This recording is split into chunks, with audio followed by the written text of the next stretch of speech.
kemudian inilah salah satu mukjizat Rasul yang mungkin tidak populer kita disampaikan oleh guru-guru kita. Abbas ini sebelum berangkat ke Madinah untuk perang, dia sebetulnya sudah menitipkan semua harta kekayaannya kepada istrinya. Kepada istrinya bilang, saya nggak tahu apa yang akan terjadi pada diri saya, entah saya bisa pulang hidup atau mati. Begini sajalah, kalau saya nggak pulang lagi, kalau saya tewas dalam perang ini, maka seluruh harta ini diantaranya buat kamu, istrinya, Ummi Fadl, lalu kemudian nanti sebagian untuk anaknya. Nah, yang bicara itu cuma berdua, Abbas dengan istrinya. Tapi begitu Nabi meminta Abbas itu untuk menebus diri, Abbas bilang saya nggak punya harta. Maka Nabi bongkar pembicaraan ini. Kamu berdusta, paman. Bukankah hartamu sudah kamu titipkan pada istrimu? Dan kamu juga sudah mengatakan bahwa kalau terjadi apa-apa dengan dirimu, maka hartamu untuk istri dan anakmu. Abbas terkejut. Wahai anak saudaraku, memang anak saudaranya. Dari mana kamu tahu itu? Padahal kami cuma bicara suami istri, nggak ada yang dengar. Kami cuma bicara suami istri. Kata Rasul, yang ngasih tahu saya itu adalah Allah. Nah, dengan apa yang dikatakan Rasul, maka saat itulah Abbas mengatakan, demi Allah yang telah mengutusmu dengan hak, saya bersaksi bahwa tidak ada Tuhan kecuali Allah dan Muhammad, engkau adalah Nabi dan utusan Allah. Maka dia menyatakan keislamannya. Ditambah lagi dengan dua orang anak kemenakan Abbas, yaitu anak Haris dan anak Abu Thalib tadi, saudara Ali. Jadi di antara tawanan itu cuma bertiga itu yang masuk Islam, sisanya memang ditebus. Selesai sudah tawanan itu sudah dibebaskan. Tak lama kemudian ada kasus. Satu pagi Sayyidina Umar itu masuk ke Masjid Nabawi. Rupanya Nabi dengan Abu Bakar sedang duduk, tapi kedua-duanya nampak habis menangis. Maka kemudian Sayyidina Umar tanya kepada Nabi, ya Rasulullah, apa yang membuatmu dan sahabatmu itu menangis? Maksudnya Abu Bakar. Maka kemudian Rasul menjawab, kata Rasul, telah turun ayat kepada saya. Ini ayat yang kita akan baca ini. Andai kata hari ini turun azab Allah, maka nggak ada yang bebas dari azab Allah itu kecuali Umar. Artinya ayat ini mengisyaratkan Allah itu lebih setuju sebetulnya dengan usul Umar. Tapi ya yang terlanjur sudah terjadilah. Allah sudah menjanjikan kemaafan untuk Rasul, untuk para sahabat itu. Tapi yang sebetulnya yang sejalan dengan isi Al-Quran adalah apa yang diusulkan oleh Umar bin Khattab. Maka Rasul bersabda, andai kata malam ini turun azab, kita semua gak ada yang lolos dari azab itu kecuali Umar, karena usulnya itu. Nah, ayat yang diturunkan kepada Nabi itu yang berkaitan dengan pembenaran usul Umar itu, ini ayat yang akan kita baca. Surat Al-Anfal ayat 67. Bismillahirrahmanirrahim. Maka nabi nabiyyin ayyakuna lahu asra. Tidak pantas, tidak layak, atau tidak boleh ada bagi seorang nabi ketika dia sedang berusaha untuk menegakkan agama Allah, tidak pantas bahwa dia memiliki tawanan perang sampai dia dapat mendapatkan posisi yang kukuh di bumi itu. Jadi kata Quran, sebetulnya Allah tak pentinglah tawanan perang itu, yang dengan itu kamu ambil duitnya, uang itu tidak penting. Yang Allah pentingkan itu adalah musnahkan orang-orang yang ingin menghalangi jalannya agama Allah. Ini dalam konteks perang waktu itu, karena umat Islam masih dalam tahap pertumbuhan. Maka keinginan Quran, bimbingan Quran, siapa yang kira-kira berpotensi menjadi penghalang kemajuan dakwah, selesaikan dulu, habis itu. So, dalam pandangan ayat ini konteks waktu itu. Sehingga Quran mengajarkan kepada Nabi dan umat Islam waktu itu, maka nabi nabiin ayatuna lahu usra. Tidak pantas bagi seorang nabi, tidak layak bagi seorang nabi dia memilih punya tawanan yang nanti dia tukar dengan uang. Hatta yuskina fil ardh, sampai si nabi itu mempunyai kedudukan kukuh tegak agama Allah itu di muka bumi. Andai kata posisinya sudah kuat, bolehlah punya tawanan perang. Tapi hari ini kita sedang berjuang awal. Jadi akan lebih baik semua perintah dakwah itu selesaikan dulu. Kira-kira begitu semakan Quran. Lalu Quran menyebut turidu aradat dunia. Kalian dengan tawanan perang itu kan tujuannya, motifnya cuma ingin mendapatkan dunia, tebusan, uang dan segala macam. Jadi langsung disebut oleh Quran. Jadi kalau kita bahasa mudah, kenapa juga mau harus pakai tawanan perang? Sesuai dengan hukum lebih baik musnahkan saja. Kalau dengan tawanan perang kan tujuan kalian dah soal dunia, soal duit, soal tebusan. Nah, Quran tegas-tegas mengatakan turiduna aradat dunia. Kalian cuma menginginkan kemuliaan atau harta dunia. Sementara Allah, wallahu yuridul akhirah. Allah menginginkan pahala akhirat buat kalian. Kalian cuma menginginkan kekayaan dunia, sementara Allah menginginkan kalian itu mendapatkan pahala akhirat. Jadi menegakkan agama Allah itu memang tidak dikasih di dunia ini, tapi pahalanya didapatkan di akhirat. Itu yang Allah inginkan. Nah, wallahu azizul hakim. Allah maha perkasa, lagi maha bijaksana. Allah maha perkasa, Allah mampu mengalahkan orang-orang yang menentang agamanya, dan Allah maha bijaksana atas segala keputusannya. Nah, dengan ayat ini, sekali lagi seperti yang kita sampaikan tadi, Rasul menyesali keputusannya karena menerima pendapat pandangan sahabat yang mayoritas. Tapi sekali lagi Rasul tidak dinyatakan salah karena memang Rasul menyetujui pendapat yang banyak. Ya kalau istilah hari ini kita rapat, ya suara terbanyak, apapun resikonya ya harus diterima. Tidak boleh pula mundur gitu. Cuman nampak agak sedikit tidak sejalan dengan keinginan Quran, itu saja. Tapi itu bukan berarti Rasul berdosa dan salah. Nah, lalu kemudian di ayat berikutnya, nah ini yang menegaskan. Laula kitabu minallahi sabaqa. Andai kata bukan karena sudah ada ketentuan Allah yang sudah berlalu bahwa ijtihad Nabi itu sudah diandaikan pun salah dimaafkan oleh Allah, andaikan bukan karena ketetapan Allah sudah mengampuni Nabi, apa kata Quran? La masakum bima akhaztum azabun azim. Pastilah akan menimpa kalian azab yang sangat besar terhadap jaminan atau tebusan yang kalian ambil. Jadi nampaknya Quran tidak menginginkan tebusan itu. Itu gara-gara kalian mengambil tebusan itu. Untung saja Allah sudah memberikan ketetapan bahwa Nabi, para sahabat sudah diampuni oleh Allah. Andai kata tidak, maka sesungguhnya kalian akan ditimpa azab yang besar gara-gara ngambil uang tebusan dibanding dengan menegakkan agama Allah. Karena dalam pandangan Quran motifnya sudah tidak lagi sejalan dengan kehendak Quran. Jadi ini mengingatkan sekali lagi bahwa Nabi sekalipun jika tidak sejalan dengan apa yang menjadi keinginan Quran, Nabi tetap ditegur. Nah, ini juga kata para ulama tafsir menjadi bukti bahwa Al-Quran ini adalah dari sisi Allah Subhanahu wa Ta'ala. Andai kata Quran ini berasal dari Nabi, tentu tidak mungkinlah Nabi mau memuat ayat seperti ini yang mengkritik dirinya sendiri.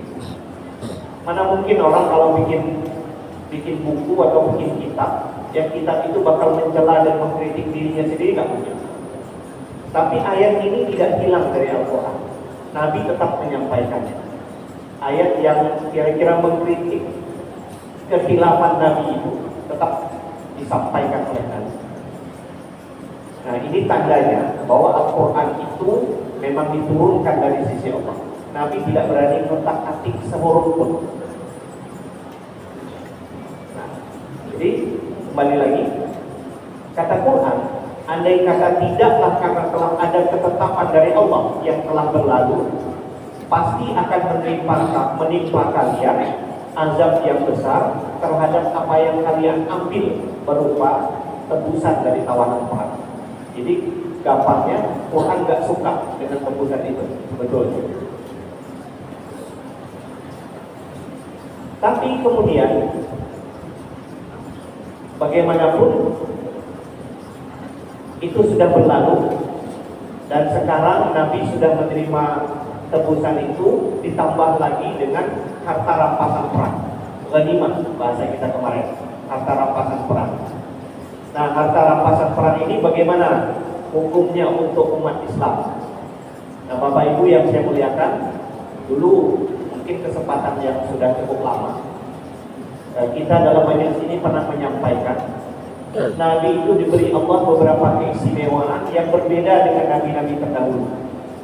Di antaranya adalah bahwa Allah jadikan untuk kita umat Islam ini, seluruh bumi ini adalah suci untuk menjadi tempat kita beribadah. Makanya umat Islam nggak salat di masjid itu di lapangan boleh. Nah, di agama Yahudi tidak. Kalau tidak di tempat ibadahnya, dia tidak dianggap sah beribadah. Dan yang kedua di antaranya juga adalah ini, harta rampasan perang ini halal dimakan. Sementara umat-umat terdahulu tidak seperti itu. Harta rampasan perang itu kalau terjadi, itu tidak boleh dibagikan. Dalam beberapa riwayat disebutkan harta rampasan perang itu diperlakukan mirip seperti korban anak Adam dulu. Dulu kan anak Nabi Adam pernah berkorban untuk memberikan keputusan siapa yang berhak menikahi saudara perempuannya.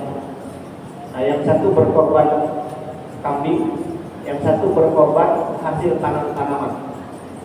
Ternyata yang diterima itu adalah yang berkorban kambing. Maka kemudian ada api yang menyambar dan membawa kambing korban tersebut. Itu tandanya kambing itu diterima sebagai korban. Nah, untuk agama yang berlalu juga, kalau ada harta rampasan perang, maka akan ada api yang menyambar harta rampasan perang itu, dan harta rampasan perang itu musnah. Karena itu tidak boleh dimakan. Di agama Yahudi tidak boleh, di agama Nasrani juga tidak boleh. Sampai kepada Islam, ayat ini menghalalkan untuk itu. Nah, ayatnya adalah ayat 169.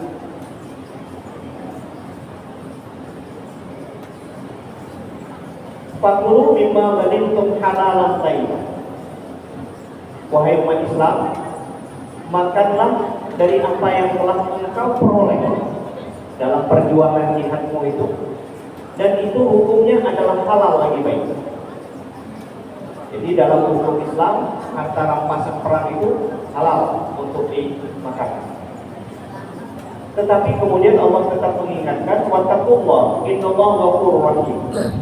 Bertakwalah kalian kepada Allah, bagilah itu sesuai dengan ketentuan Allah. Sesungguhnya Allah Maha Pengampun lagi Maha Penyayang. Jadi ayat ini menegaskan harta rampasan perang adalah sesuatu yang halal. Ini bukan hasil merampok. Ini tidak sama dengan hasil merampok. Karena ini memang bagian dari perjuangan. Apalagi waktu itu kondisi umat Islam masih dalam tahap perkembangan yang memerlukan biaya cukup besar untuk menegakkan dakwah Islam. Lalu kemudian, nah, ayat yang akan datang ini berkaitan dengan tadi paman Nabi Abbas tadi. Ya ayyuhan nabiyyu, wahai nabi, qul liman fi aydikum minal asra. Wahai nabi, katakan kepada orang-orang yang ada di tanganmu, yang ada di bawah kekuasaanmu, yaitu para tawanan perang. Apa yang harus engkau katakan? Iya'lamillahu fi qulubikum khairan yu'tikum khairan mimma ukhizu minkum wa yaghfir lakum wallahu ghafurur rahim. Nah, saya mudahkan pemahaman ayat ini. Jadi Quran nyuruh kepada Nabi, wahai Nabi, engkau bilang pada orang-orang tawanan perang itu, yang kan mereka sudah diminta untuk membayar tebusan. Jadi dalam riwayat ini disebutkan tebusan itu lumayan mahal ya. Saya nggak tahu ngitung uangnya karena kalau dalam bahasa riwayat ini tebusan itu menggunakan emas yang timbangannya kita nggak populer ini. Kalau bahasa Arabnya ukiyah. Ukiyah ini lebih berat dari misqal. Kalau misqal itu bahasa Arabnya itu kira-kira 4,5 gram. Itu satu misqal.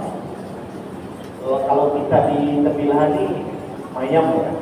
Mayam tuh timbangan emasnya yang populer di kita. Kalau dikembalikan ke gram, satu mayam itu kira-kira 3,4 gram. Nah, Arab itu dia dulu istilahnya misqal. Misqal itu kalau kita kembalikan ke gram, kira-kira 4,5 gram. Jadi lebih berat dari mayam istilah orang Tebilahan. Nah, kalau jumlahnya kira-kira 40 misqal, itu satu uqiyah.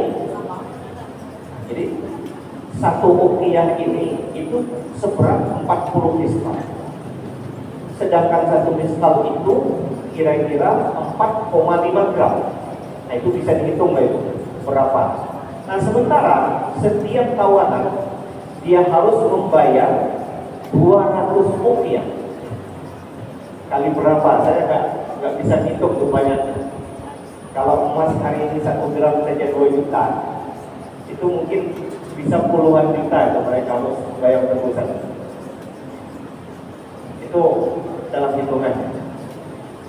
Nah, kepada tawanan perang yang harus membayar dengan tebusan itu, maka Quran memerintahkan kepada Nabi, wahai Nabi, kau katakan ini kepada mereka-mereka yang ditawani, yang membayar kebebasan dengan tebusan itu. Wahai Nabi, katakan kepada para tawanan perang yang ada di dalam kekuasaanmu. Apa yang harus engkau katakan? Jika Allah tahu apa yang ada di dalam hatimu itu ada kebaikan. Apa yang dimaksud dengan jika Allah tahu apa yang ada di dalam hatimu itu ada kebaikan? Artinya begini, kamu ketika membayarkan tebusan untuk pembebasan dirimu, kamu serahkan itu secara ikhlas, bukan karena terpaksa. Kamu serahkan itu secara ikhlas. Yu'tikum khairan mimma ukhizu minkum.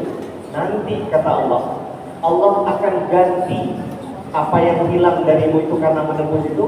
Allah akan berikan ganti yang lebih baik. Nah itu janji Allah.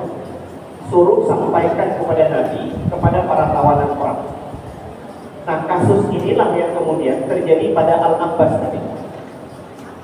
Abbas yang awalnya ketika diminta Nabi untuk menebus, dia bilang saya tidak punya harta. Akhirnya terbongkar bahwa dia punya harta, dan dia kemudian menyatakan keislamannya, tapi dia tetap memberikan tebusan. Abbas itu tetap memberikan tebusan. Lalu kemudian apa yang terjadi? Nabi ngasih dia hadiah 40 ekor onta. Hadiah ketika dia sudah menyatakan keislaman, di antara harta rampasan perang itu ternyata ada onta, dan sebagian itu diberikan kepada Al-Abbas sebagai hadiah. Jadi langsung wujudkan janji Allah dalam ayat ini. Jadi kalau engkau menyerahkan tebusanmu itu karena ada kebaikan, karena ketulusan, Allah akan ganti yang lebih baik dari apa yang telah diambil dari diri. Nah ayat ini kemudian dibawa panjang lebar oleh para ulama tafsir dan fikih. Nah, jika kita berinfak itu tinggi keikhlasannya, maka Allah akan ganti. Cuman memang cara Allah mengganti itu sesuatu yang kita tidak bayangkan.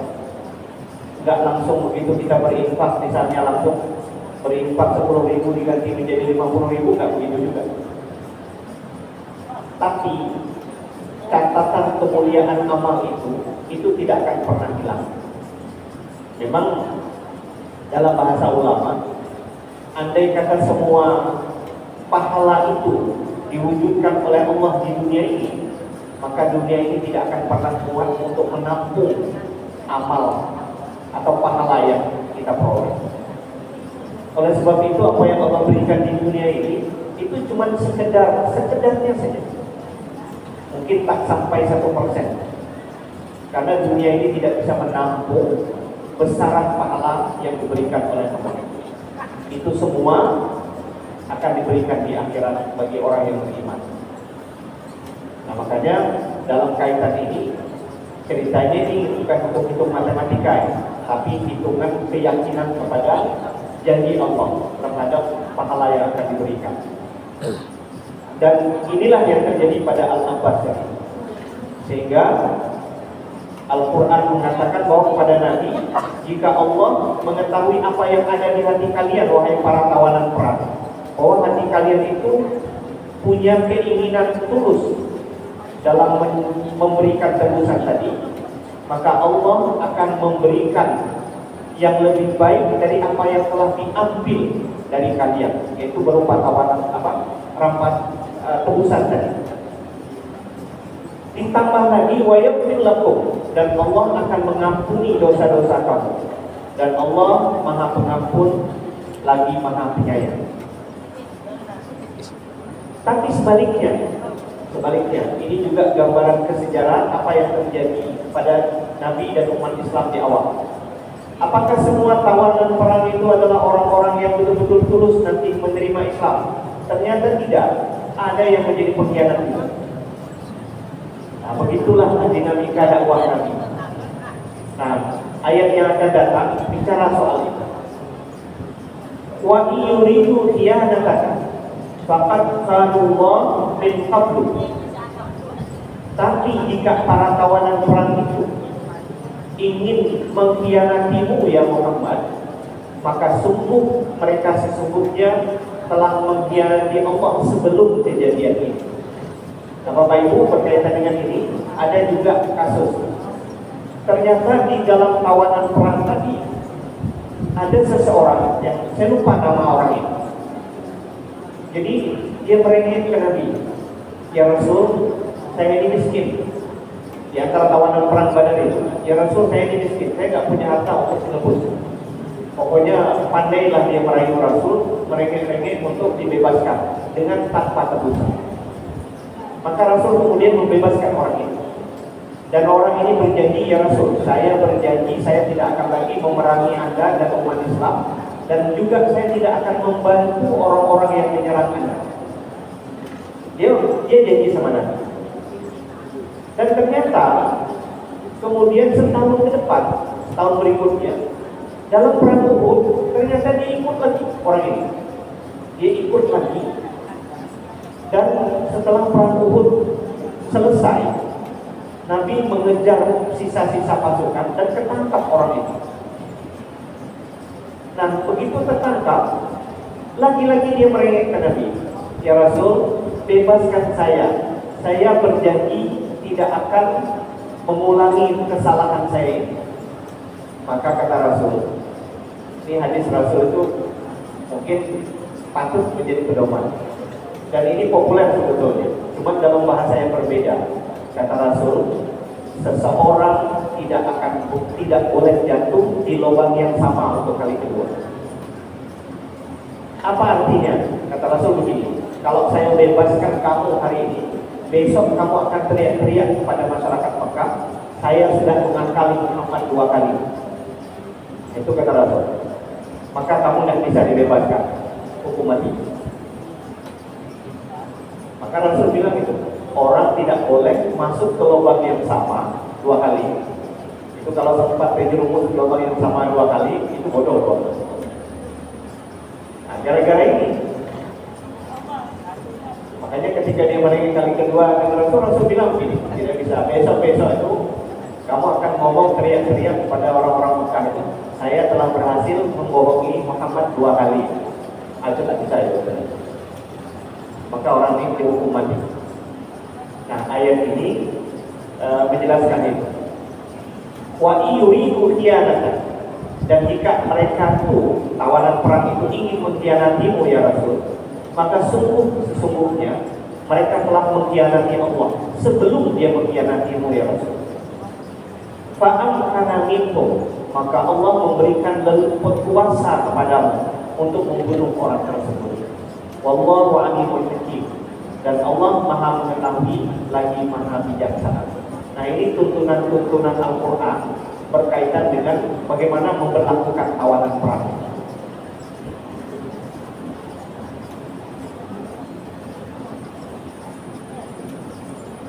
Kemudian di ayat berikutnya tema berpindah sedikit. Kalau yang tadi itu bagaimana cara memutuskan apa yang harus dilakukan terhadap tawanan perang. Yang akan datang ini, ayat yang akan kita baca ini berkaitan dengan posisi orang-orang Ansar, sahabat.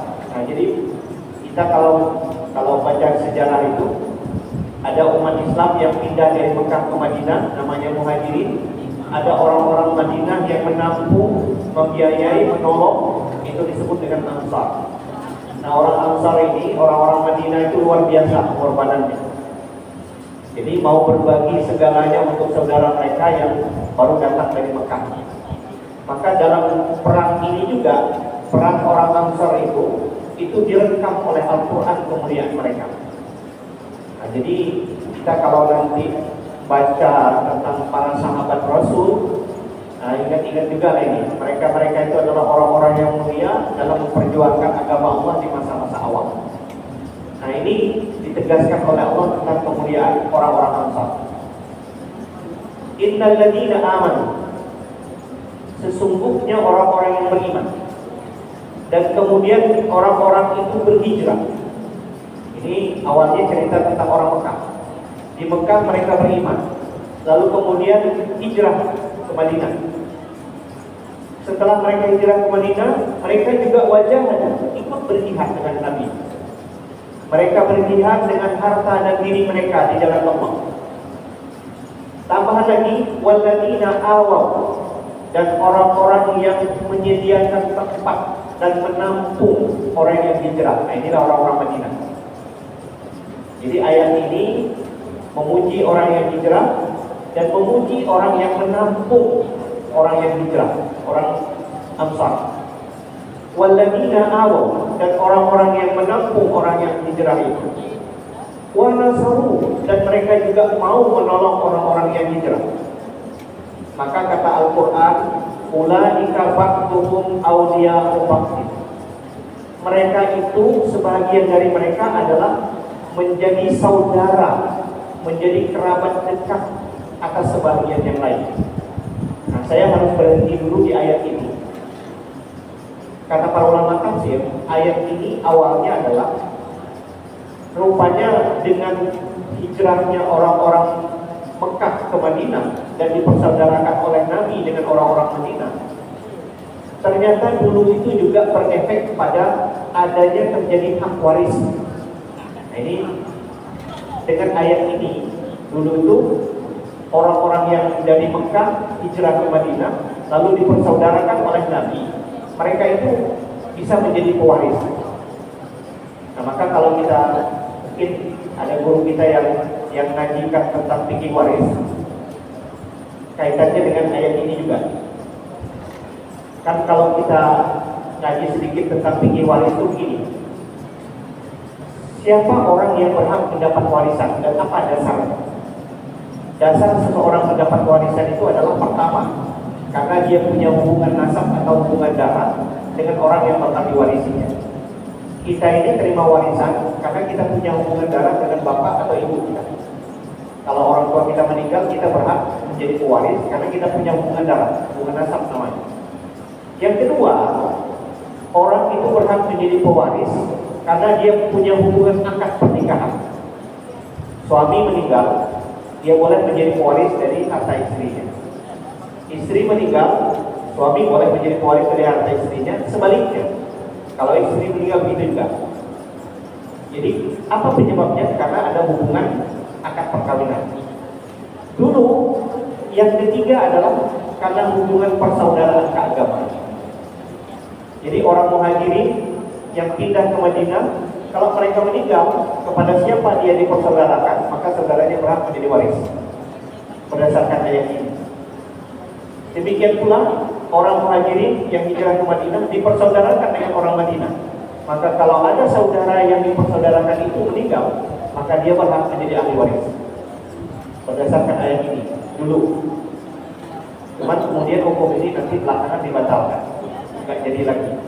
Jadi akibatnya sebab pewarisan itu cuma dua, hubungan nasab dan hubungan perkawinan, itu saja lagi. Hubungan persaudaraan ini batal, nanti ada ayat yang membatalkan. Nah, kembali ke ayat ini.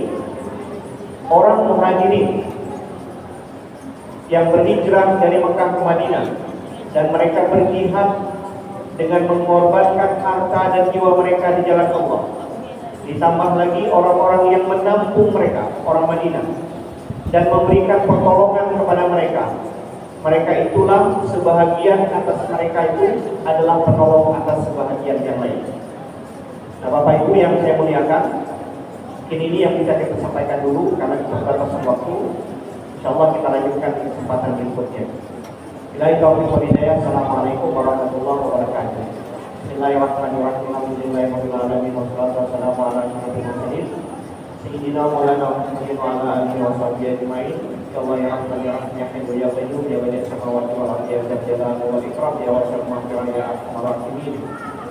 Allahumma inna nas'aluka min ibadi rahmatika wa azaima maghfiratik wa ghanimatan min kulli khairin wa salamatan min kulli rizqin wa fawzan bil jannah wa najatan minan nar walhamdulillahi rabbil alamin. Assalamualaikum warahmatullahi wabarakatuh.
Malalaman.